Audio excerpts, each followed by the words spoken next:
Ang paglipad ay hindi dapat maging isang ritual ng kahihiyan. Habang ang ilang kumpanya ay pinangangalagaan ka, ang iba naman ay ginawa ang kaguluhan, mga nawawalang maleta, at walang katapusang pagkaantala bilang kanilang modelo ng negosyo. Hindi sila mga airline. Sila ay mga bitag ng stress sa 9,000 metro ang taas. Batay sa mga hilaw na data ng kapabayaan at mga totoong reklamo, ngayong araw ay bubunyag natin ang 15 kumpanya na humahamak sa iyong oras at sa iyong katinuan. Kung pinahahalagahan mo ang iyong pera, huwag na huwag kang sasakay sa mga eroplanong ito. Sisimulan na natin ang pagbaba patungo sa pinakamalalang ranking ng abisayon. Numero 15, Wizz Air. Ang Hungarian na airline na ito na ultra low cost Ay agresibong pinalawak ang network nito sa buong Europa. Ngunit ang operasyon nito ay kilalang marupok. Nakakuha ito ng lugar dito dahil sa mga nakatagong bayarin at sa drakonya nitong patakaran sa bagahe na bumibitag sa mga hindi handang biyahero na may mga multa na mas malaki pa sa halaga ng tiket. Ngunit ang nagpapatibay dito sa listahan ay ang napakasamang record nito sa pagiging on time. Sa mga ranking sa Europa, madalas itong lumilitaw sa mga huling pwesto na may mga porsyento ng pagkaantala na karaniwang lumalampas sa 30% sa panahon ng peak season. Ang modelo ng negosyo nito ay tila nagbibigay prioridad sa pagbebenta ng murang tiket kaysa sa pagpapatakbo ng mga flight sa tamang oras na nag-iiwan sa libu-libong pasahero sa lupa bawat taginit. Ang estratehiya nito sa pagpapatakbo na may kaunting tripulante at eroplano ay nagbabawas ng gastos, ngunit nag-aalis ng lahat ng katatagan. Ang isang solong pagkaantala sa umaga ay nagkakalat ng kaguluhan sa natitirang bahagi ng araw nang walang mga reserbang tripulante na sasaklaw. Ang resulta ay isang sistema na sobrang higpit, kaya ang anumang hindi inaasahang pangyayari tulad ng masamang panahon ay ganap na nagpapabagsak dito, na nag-iwan sa mga pasahero na nakulong sa mga siklo ng paghihintay na walang katapusan at walang tunay na alternatibo para sa rebooking. Numero 14, Pakistan International Airlines PIA. Ang airline na pag-aari ng Estado ng Pakistan ay isang case study ng pagkabulok. Ang pangunahing pabigat nito ay ang isang luma at hindi maayos na napanatiling fleet na may average na edad na doble sa mga kakumpetensya nito, na nagpapakain sa persepsyon ng kawalang katiyakan na mahirap ng alisin. Higit pa sa mga eroplano, ang serbisyo sa lupa ay magulo at ang pamamahala ng mga operasyon ay makaluma. Bagaman may mga pagtatangka sa pagbabago, ang mga pasahero ay patuloy na naguulat ng mga biglaang pagkansela, kawalan ng impormasyon at isang pangkalahatang karanasan na parang ilang dekada na ang nakalipas. Ito ay institusyonal na kawalan ng kakayahan. Ang pinakamalaking salot nito ay ang panloob na korupsyon. Ang mga iskandalo ng mga peking lisensya ng piloto ay permanenteng sumira sa kredibilidad nito, na humantong sa mga pagbabawal sa paglipad sa EU at United Kingdom. Ang kawalan ng tiwalang ito ay nagtataboy sa mga pasahero at mga kasosyo sa negosyo na naglulubog sa airline sa isang spiral na pampinansyal na humahad lang dito sa pag-renew ng fleet nito o pag-invest sa isang serbisyo na maaaring bumaligtad sa napakasama nitong reputasyon. Numero 13, Volaris. Ang Mexican na Volaris, sa kabila ng pagiging isa sa pinakamalaking low-cost airline sa Latin America, ay sumasakop sa lugar na ito dahil sa malubang problema nito sa mga pagkansela at pagbabago ng itinerary ng walang abiso.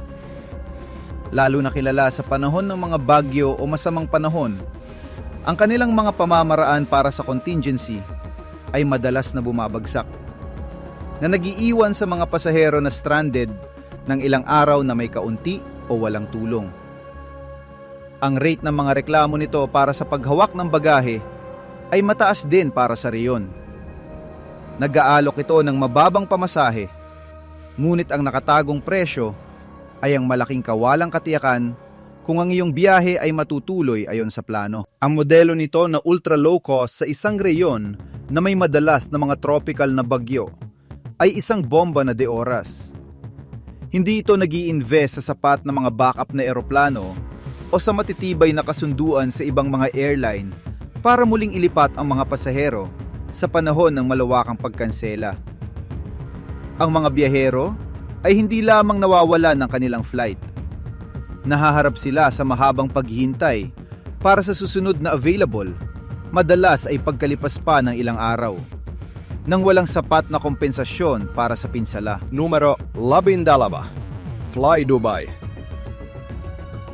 Ang kapatid na low-cost airline na ito ng Emirates na nakabase sa Dubai ay kumakatawan sa isang matinding pagbaba sa kalidad na aasahan ng isa mula sa isang mahalagang hub. Habang ang Emirates ay nag-aalok ng premium na pamantayan, ang Fly Dubai ay naging malungkot na tanyag sa mga kondisyon nito ng matinding siksikan sa loob ng cabin na may mga upuan na tanyag sa pagiging makitid. Kasama nito, mayroon itong mataas na rate ng mga pagtanggi sa pagsakay, overbooking, sa mga tanyag na ruta, at ang kanilang serbisyo sa customer upang lutasin ang mga insidenteng ito ay inilalarawan ng maraming pasahero bilang hindi nababaluktot at walang pakialam. Ito ang hamak na bersyon ng karanasan sa Gulf. Nangangako ito ng abot-kayang koneksyon sa isang pandaigdigang hub, ngunit isinasakripisyo ng modelo nito ang pangunahing ginhawa. Ang mga upuan ay may isa sa pinakamaliit na legroom sa industriya, at ang mga singil para sa anumang karagdagang serbisyo ay nakakapanghina.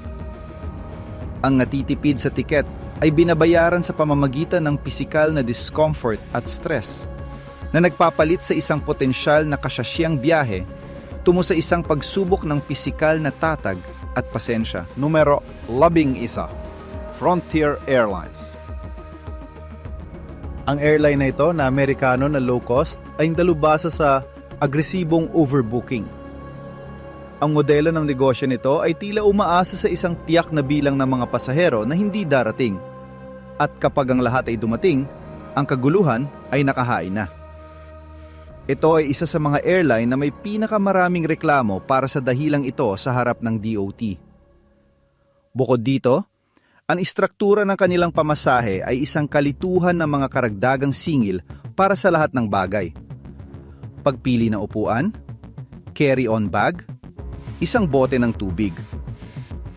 Ang pakikitungo sa pasahero na nagrereklamo o na pinapaalis mula sa isang flight dahil sa overbooking ay karaniwang malamig at sunod sa protocol, sumusunod lamang sa pinakamababang itinakda ng batas at wala ng iba pa.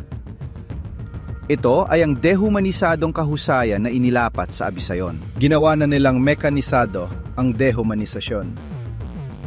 Ang kanilang serbisyo sa customer ay tumatakbo halos eksklusibo sa pamamagitan ng mga otomatikong digital na channel na hindi masyadong kapaki-pakinabang para sa paglutas ng mga komplikadong problema. Kapag may mali, ang pasahero ay nahaharap sa isang labirinto ng mga generic na sagot at mahabang paghihintay sa telepono na nararamdaman na ang kanyang problema ay sa kanya lamang. Sa isang sistemang idinisenyo upang iwasan ng mga pananagutan at gastos sa operasyon. Sa pag-abot sa antas na ito, ang mga problema ay hindi na lamang mga karaniwang iritasyon, kundi nagiging mga sistematikong pagkakamali. Ang mga airline na ito ay walang isang mahinang punto. Marami silang mahinang punto. At kapag pinagsama-sama, ay lumili ka ng isang karanasang halos hindi na matagalan. Numero 10. TAG Angola Airlines. Ang flag carrier na airline ng Angola ay, sa kasamaang palad, isang klasikong halimbawa ng mga hamon ng abisayon sa ilang mga rehiyon. Ang pangunahing problema nito ay isang napakasamang lohistika sa operasyon na nagreresulta sa mga talamak na pagkansela at pagkaantala, madalas na may kaunting transparency para sa pasahero. Dito ay idinaragdag ang isang lumang fleet at patuloy na mga ulat ng masamang kalagayan ng kalinisan at pagpapanatili sa loob ng kanilang mga eroplano. Para sa maraming international na biyahero, ito ay isang airline na huling option na iniuugnay sa isang malakas na persepsyon ng panganib at kawalang katiyakan sa operasyon, na pinakain ng kasaysayan nito at ang pagsasama nito sa mga listahan ng paghihigpit ng EU sa loob ng maraming taon. Ang paglipad muli kasama sila ay, para sa marami, isang loterya na hindi karapat-dapat tayaan. Higit pa sa lohistika, ang malaking kakulangan nito ay ang transparency. Ang pakikipag-usap sa mga pasahero sa panahon ng mga pagkaantala ay halos wala o mapanlin lang. Ang kawalan ng tapat na impormasyong ito ay nagdudulot ng frustrasyon at kawalan ng tiwala na nagpapalakas sa persepsyon na ang airline ay hindi lamang walang kakayahang tumakbo ng maayos, kundi wala ring interes na panatilihing impormado ang mga kliyente nito. Numero siyam, Ryanair.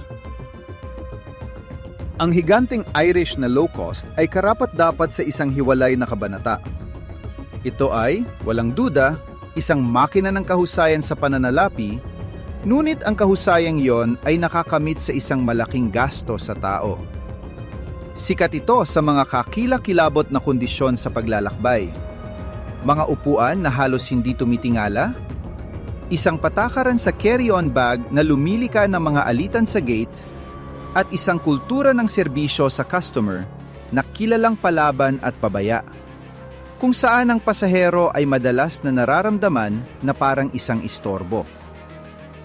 Ngunit ang naglalagay dito sa mataas na posisyon sa listahang ito ay ang kanilang mga epikong pagkaantala at ang sakunang pamamahala sa mga malawakang pagkansela. Kapag may nagkamali sa kanilang komplikadong network, ang kanilang sistema ay bumabagsak na nag-iiwan sa 10,000 tao na inabandona sa mga paliparan ng walang matutuluyan, pagkain o malinaw na impormasyon. Ang modelo nito ay sobrang higpit, kaya wala itong puwang para sa awa kapag ito ay nabigo. Ang tunay nilang kahusayan ay nasa pagpasa sa labas ng mga gastos at paninisi. Ang mga pagkaantala ay dahil sa air traffic control. Ang mga malawakang pagkansela ay dahil sa mga pambihirang pangyayari. Ang sistematikong paninindigang ito na iwasan ng mga responsibilidad na pinagsama sa mga draconian na tuntunin at kondisyon ay naglalagay sa pasahero sa isang posisyon ng kawalan ng depensa, kung saan ang airline ay laging may maliliit na letra sa kanilang panig. Numero Valo Conviasa. Ang airline na pag-aari ng Estado ng Venezuela ay isang refleksyon ng malalim na krisis ng bansa. Ang pagpapatakbo dito ay hindi madali, ngunit kinakatawan ng Conviasa ang pagbagsak. Ang kanilang fleet, sa malaking bahagi, ay lipas na sa panahon at hindi maayos na napanatili na may mga eroplano na madalas na inaalis sa serbisyo dahil sa mga technical na problema na nagdudulot ng patuloy na mga pagkansela. Ang serbisyo ay halos wala na. Mga sistema ng pagpapareserba na hindi mapagkakatiwalaan, walang impormasyon tungkol sa katayuan ng mga flight, at isang kabuuang kawalan ng kakayahan na humawak ng mga reklamo. Para sa mga pasahero, ang paglipad sa Conviasa ay nangangahulugan ng pagtanggap sa isang napakataas na panganib sa operasyon at ang tunay na posibilidad na ang kanilang biyahe ay hindi matutuloy nang walang pagkakataon na makakuha ng refund o isang alternatibong solusyon na posible. Ito ang airline ng kawalan ng pag-asa. Ito ay isang simbolo ng paghihiwalay. Ang mga international na parusa at ang krisis sa ekonomiya ay naglimita sa kanilang access sa mga piyesa at lehitimong technical na suporta para sa kanilang magkakahalo at lumang fleet. Ginagawa nito ang bawat pagpapanatili na isang malaking hamon at ang bawat flight ay isang operasyon na may maliit na margin ng kaligtasan na nagpapatuloy sa isang siklo ng kawalan ng tiwala na naglalayo rito mula sa anumang internasyonal na pamantayan. Ang sistematikong korosyon at ang pagalis ng mga eksperto ay sumira sa kanilang technical na kakayahan. Ang mga kwalipikadong ininyero at piloto ay nandayuhan na nag-iwan ng isang workforce na may limitadong karanasan upang pamahalaan ang isang komplikadong fleet. Ito ay nagreresulta sa mga kaduda-dudang desisyon sa pagpapanatili at isang mapanganib na pag-asa sa mga improvised na solusyon na nagpapataas ng husto sa pang-anib sa operasyon para sa sinumang pasahero na magtatangkang lumipad kasama sila. Numero 7. Allegiant Air. Ang airline na ito na Amerikano ay naging bida sa ilang mga pinakaalarma na ulat ng investigative press. Ang modelo nito ay nag-uugnay sa maliliit na lungsod sa mga destinasyon para sa bakasyon. Ngunit sa loob ng maraming taon ng operasyon nito ay napuno ng mga hindi karaniwang madalas na mechanical na insidente na pumwersa sa mga emergency na paglihis at pagkansela. Bagaman bumuti ito sa mga huling taon matapos ang pressure mula sa mga regulator, ang kasaysayan nito ay nag-iwan ng isang permanenteng marka. Bukod dito, mayroon itong isa sa mga pinakasamang record sa paghawak ng bagahe sa mga airline ng Estados Unidos at isang patakaran sa kompensasyon para sa mga pagkaantala at pagkansela na itinuturing na isa sa pinakamaramot sa industriya. Ito ay isang airline na sa loob ng mahabang panahon ay tila mas binigyang prioridad ang mga profit margin kaysa sa pangunahing kaligtasan sa operasyon. Ang madilim nitong pamana ay nagbubunyag ng isang kultura na nagbigay prioridad sa kita kaysa sa pangunahing kaligtasan.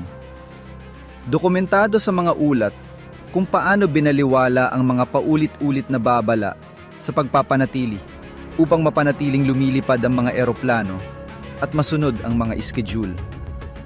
Bagaman nasa ilalim na ito ng mas masusing pagsusuri ngayon, ang kasaysayang yon ay nag-iiwan ng isang permanenteng tanong. Kung ang mga pagbabago ay malalim o pang-ibabaw lamang na nagtatanim ng duda na hindi dapat dalhin ng sinumang biyahero sa pagsakay. Ang network nito ay nakabase sa mga sekundaryong ruta patungo sa mga destinasyong pambakasyon, madalas na walang direktang kompetisyon. Ang posisyong ito na tila monopolyo sa maraming merkado ay nag-alis ng presyo dito na bumuti dahil ang mga dismayadong pasahero ay may kaunting alternatibo. Ang kawalan ng mga tunay na opsyon ay nagpapaintulot sa airline na mapanatili ang mabababang pamantayan nang hindi dumaranas ng malawakang pag-alis ng mga kliyente na nagpapatuloy sa isang siklo ng katamtamang serbisyo. Numero 6. Air France. Ang makita ang isang makasaysayang higante tulad ng Air France sa posisyong ito ay nagbubunyag. Hindi ito narito dahil sa pagiging isang low-cost airline o dahil sa pagpapatakbo sa isang mahirap na kapaligiran. Narito ito dahil sa kaguluhang dulot ng sarili. Sa loob ng mahigit isang dekada, paulit-ulit itong naging balita dahil sa mga patuloy at malawakang welga ng kanilang mga piloto at crew sa cabin. Ang mga welgang ito ay hindi lamang mga tigil trabaho ng ilang oras. Ang mga ito ay mga pagkilos na nagpaparalisa sa operasyon nito sa buong mundo. Sa loob ng maraming araw o linggo na nag-iiwan sa daan-daang libong pasahero na stranded. Ang airline ay nagpakita ng isang talamak na kawalan ng kakayahan na lutasin ang kanilang mga alitan sa paggawa at ang mga biyahero ang nagbabayad ng presyo na nakikitang ang kanilang mga bakasyon o biyahe sa negosyo ay nasisira mula sa isang araw hanggang sa susunod. Ito ay ang kawalan ng kakayahan ng pamamahala na nagpapalit sa isang airline na may potensyal tungo sa isang mapagkukunan ng malawakang kawalang katiyakan. Ang alitan ay talamak dahil ito ay kultural. Ang mga welga ay hindi lamang para sa sahod, kundi dahil sa matinding pagtutol ng mga unyon sa mga pagbabago sa kondisyon sa paggawa na itinuturing ng management na mahalaga para makipagkumpetensya. Ang harapang pagbabangga na ito ng mga pananaw ay ginagawang mga bihag ang mga pasahero ng isang panloob na digmaan na hindi nalutas ng management sa loob ng mahigit isang dekada. na nagpapakita ng isang mapanirang kawalan ng pamumuno. Ang pinsala sa reputasyon ay malalim at matagal. Ang bawat welga ay hindi lamang nagkakansela ng mga flight. Sinisira nito ang mga dekada ng imahe ng brand na nauugnay sa kagandahan at pagiging maasahan ng Pranses. Ang mga pasahero sa negosyo, ang kanilang pinaka-profitable na base, ay lumipat na ng maramihan sa mas mahuhulang mga kakumpetensya. Ang pagkawala ng tiwalang ito mula sa kanilang pangunahing kliyente ay isang sugat na likha ng sarili na nagbabanta sa pangmatagalang posibilidad ng kumpanya mismo. Numero 5. Spirit Airlines. Ang Spirit ay hindi lamang isang airline na may overbooking. Ito ay ang dalubhasa sa kalkulado at agresibong overbooking. Ang kanilang mga istatistika ay nagsasalita para sa kanilang sarili.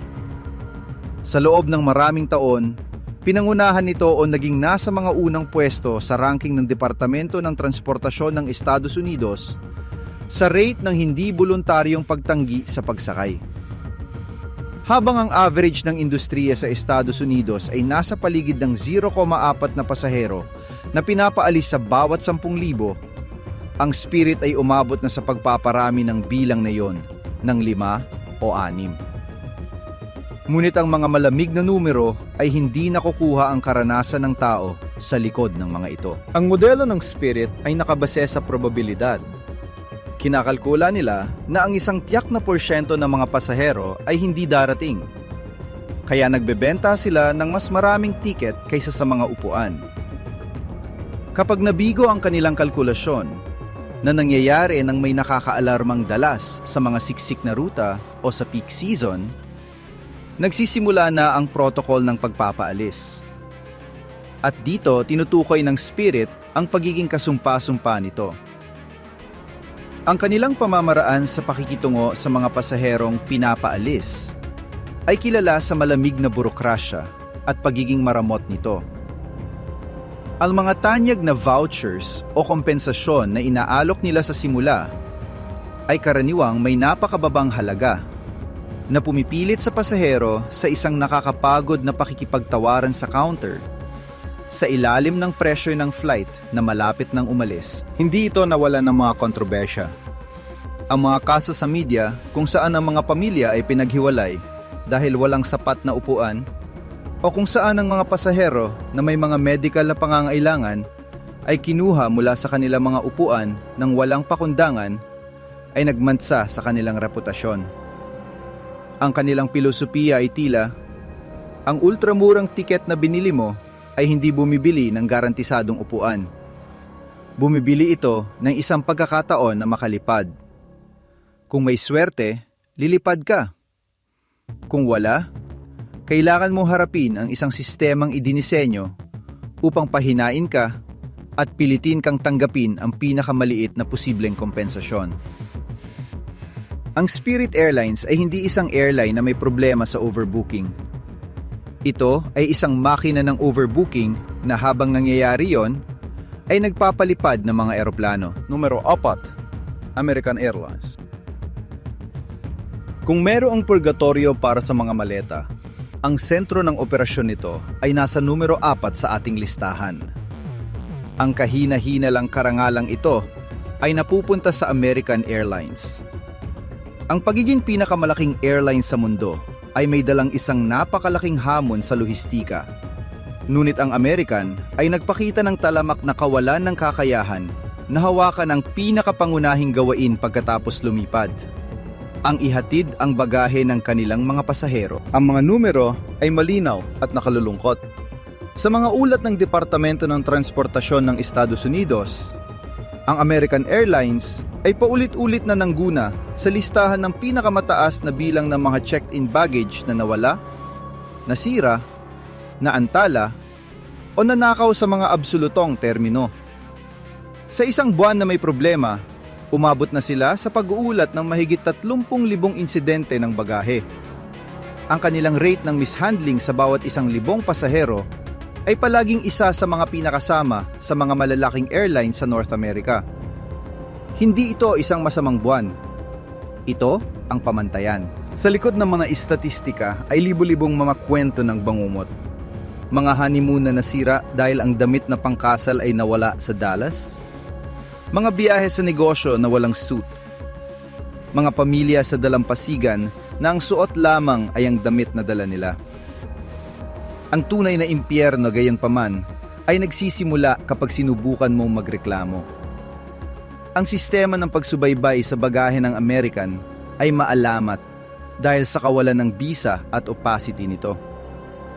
Ang mga pasahero ay naguulat ng pagtawag ng ilang oras para lamang maputol ang linya, makatanggap ng magkakasalungat na impormasyon o paikot-ikutin sa pagitan ng paliparan, isang outsourced na call center at isang web portal na hindi gumagana. Ang proseso para makakuha ng refund para sa mga mahahalagang gamit ay sadyang mabagal at komplikado. Idinisenyo upang mawalan ka ng gana. Para sa American, ang bawat nawawalang maleta ay isang entry lamang sa isang spreadsheet. Para sa pasahero, ito ay pagkawala ng mga personal na pag-aari, ng oras, at ng kapayapaan ng isip. Ginawa nilang isang pustahan na may napakataas na panganib ang pagkilos ng pagtitiwala sa kanila ng iyong bagahe. Sa kaharian ng American Airlines, ang iyong maleta ay hindi nawawala. Ito ay nasa isang limbo na maaring hindi na ito kailanman bumalik. Numero 3. LOT Polish Airlines. Ang talamak na hindi pagiging on time ay isang tahimik na pagnanakaw. Ninanakaw nito ang mga oras, mga koneksyon, mahalagang pagpupulong, at mga gabi sa hotel. At sa numero 3, matatagpuan natin ang pinaka-prolipikong magnanakaw sa himpapawid, LOT Polish Airlines. Ang flag carrier na airline ng Poland ay hindi ang pinakamalaki. Ngunit ginawa nilang perpekto ang sining ang hindi pagdating sa tamang oras hanggang sa maging pagkakakilanlan na nila ito. Ang data mula sa Eurocontrol at mula sa mga aggregator portal tulad ng FlightStats ay nakakapanghina. Ang LOT Polish Airlines ay sumakop sa loob ng maraming taon at sa sistematikong paraan sa huling lugar sa mga ranking ng pagiging on time sa Europa. Hindi katakataka na mas mababa sa kalahati ng kanilang mga flight ang dumating sa tamang oras. Pinag-uusapan natin ang mga porsyento ng pagiging on time na minsan ay bumababa sa 40%. Isang bilang na sa anumang ibang industriya ay magiging dahilan para sa isang emergency intervention. Ang problema ay hindi mga pagkaantala ng 15 minuto. Ang mga ito ay mga pagkaantala ng 4, 6, 8 o higit pang mga oras na inanunsyo ng paisa-isa na umuubos sa pasensya ng mga pasahero sa mga waiting room sa Warsaw, ang kanilang pangunahing hub. Ang ripple effect ay sakuna. Ang isang eroplano na dumating na may 6 na oras na pagkaantala ay hindi na makakapapatakbo ng susunod na 2 o 3 flight na nakaschedule para sa araw na iyon. Kaya, ang kaguluhan ay kumakalat sa buong network nito, na ginagawang isang araw ng bangungot ang isang lokal na problema para sa daan-daang pasahero na nakakalat sa Europa. Ang nagaangat sa lot sa podium na ito ay hindi lamang ang pagkaantala, Kundi ang kultura ng korporasyon na nagpapahintulot dito at ang kawalan ng kusa sa mga kompensasyon. Ang mga pasahero ay naguulat ng kabuuang kawalan ng proactivity. Hindi sila nag-aalok ng pagkain o matutuluyan hanggang sa ang pagkaantala ay lumampas na ayon sa batas sa 4 na oras. At ang proseso para humingi ng kompensasyon sa pera na karapatan nila ayon sa batas ng Europa EU 261 ay isang obstacle course na idinisenyo upang sumuko ka na. Ang lot ay tumatakbo na parang ang mga schedule ay mungkahi lamang at ang mga karapatan ng mga pasahero ay isang mito lamang. Hindi ito isang airline na may mga pagkaantala. Ito ay isang serbisyo sa transportasyon na paminsan-minsan at halos aksidente lamang ay dumarating sa tamang oras. Numero 2. Brussels Airlines. Minsan, ang isang airline ay hindi nakikilala sa isang kakilakilabot na bagay, kundi nagagawa ang tagumpay na maging pambihirang masama sa halos lahat ng bagay.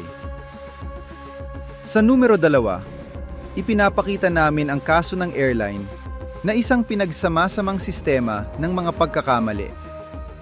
Brussels Airlines. Ang flag carrier na airline ng Belgium, bahagi ng grupong Lufthansa, ay ang depenisyon ng isang perpektong storm. Magsimula tayo sa pinakapangunahin. Ang pagiging on-time nito ay napakasama na nakikipagkumpetensya sa mga pinakasama sa Europa. Ang kanilang rate ng nawala o nasirang bagahe ay isa sa mga pinakamataas sa kontinente. Ang kanilang fleet na luma at pagod na ng mga eroplanong Airbus ay madalas na nagpapakita ng mga sirang interior, sirang upuan, at mga entertainment system na hindi gumagana.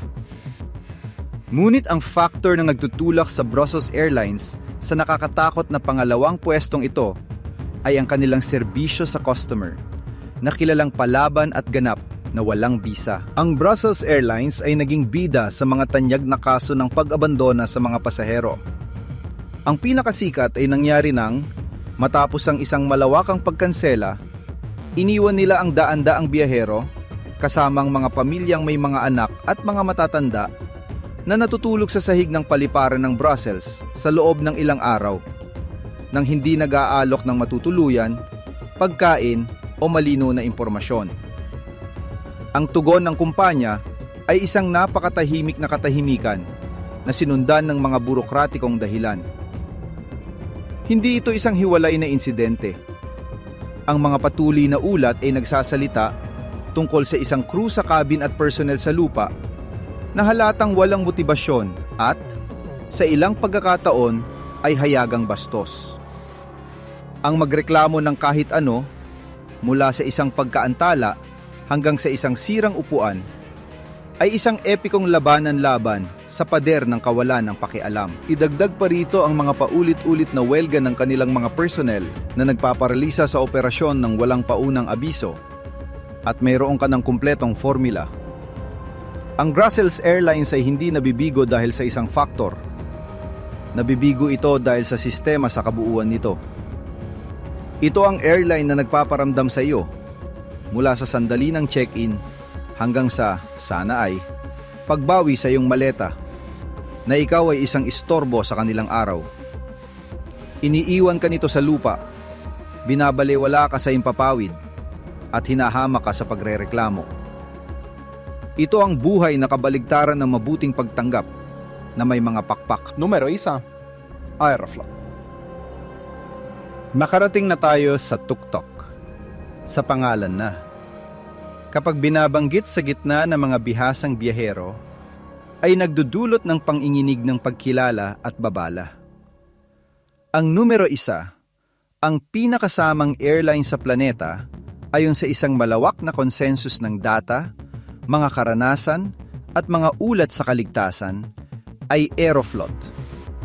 Oo, ang airline na pag-aari ng Estado ng Russia. At hindi natin pinag-uusapan ang Aeroflot ng Unyong Sobyet noon, na mayroon ding sariling nakakatakot na kasaysayan. Pinag-uusapan natin ang modernong Aeroflot, na sa kabila ng pagtatangkang mag-renew ng imahe gamit ang mga bagong eroplano, ay may dalang pamana ng kapabayaan sa operasyon at isang kultura ng korporasyon na naglalagay sa patuloy na panganib sa kanilang mga pasahero. Hindi ito ang pinakasama sa isang aspeto. Ito ang hindi mapag-aalinlanganang ng kampeon sa kabuuang pagkabigo. Ang pagiging on-time nito ay maalamat sa pagiging masama, kahit na sa konteksto ng Russia, kung saan ang mga pamantayan ay mababa na. Ang mga pagkaantala ng ilang oras ay ang pamantayan, hindi ang eksepsyon. At ang mga pagkansela ng walang paliwanag ay madalas.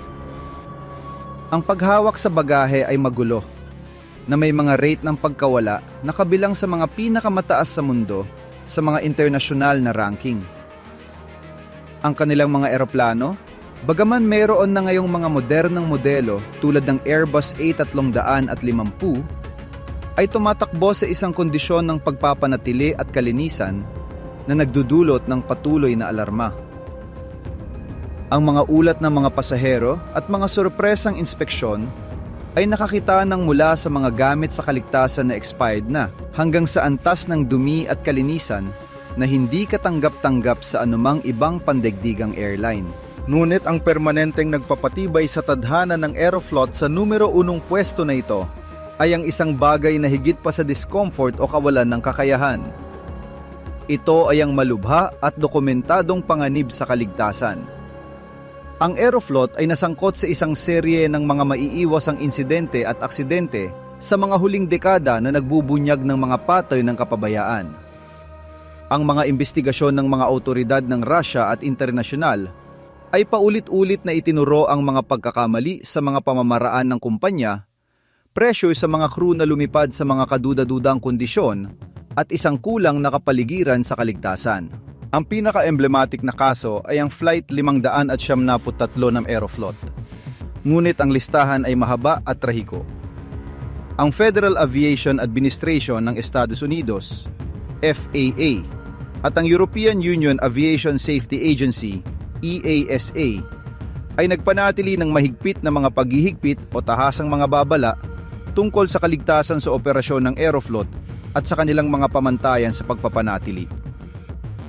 Para sa mga ahensyang ito, na ang mga pamantayan ay ang pinakamahigpit sa mundo, ang paglipad kasama ang Aeroflot ay nangangahulugan ng isang mataas at hindi kinakailangang panganib. Ang Aeroflot ay ang perpektong storm na naging katotohanan. Isang nakamamatay na kombinasyon ng napakasamang serbisyo sa operasyon, kapabayaan sa pagpapanatili, at isang kasaysayan ng kaligtasan na ginagawang ang paglalakbay kasama sila ay, literal, isang pustahan na may mga potensyal na nakamamatay na kahihinatnan. Hindi lamang ito isang masamang airline. Ito ay isang mapanganib na airline na nagawang mapanatili ang sertipikasyon nito sa isang konteksto ng maluwag na regulasyon. Ito ang pangalan na walang sinumang impormadong biyahero na nagpapahalaga sa kanilang oras, kanilang mga gamit, at kanilang buhay ang dapat makakita sa kanilang tiket. Ito ay, nang walang alinlangan, ang pinakasamang airline sa planeta.